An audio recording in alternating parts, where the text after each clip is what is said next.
มีให้เสื่อมสูญอ่อนต้นเด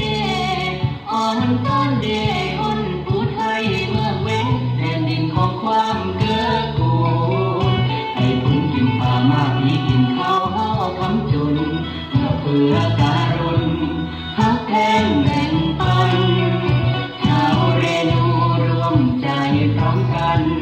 ต้อนรับทุกท่านสู่เรนูนคร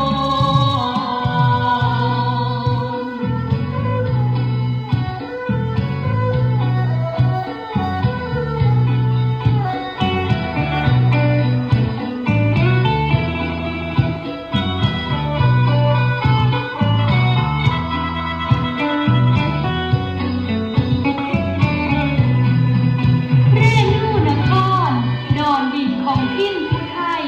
เฮามีสาวสวยล้ำล้อยน้ำใสเลิศล้ำวิไลในวัฒนธรรม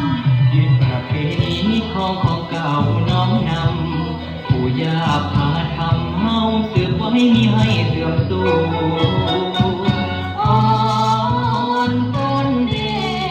อ่อนต้นเดอ่อนผู้ไทยเมืองเว้นแผ่นดินของความเกื้อกู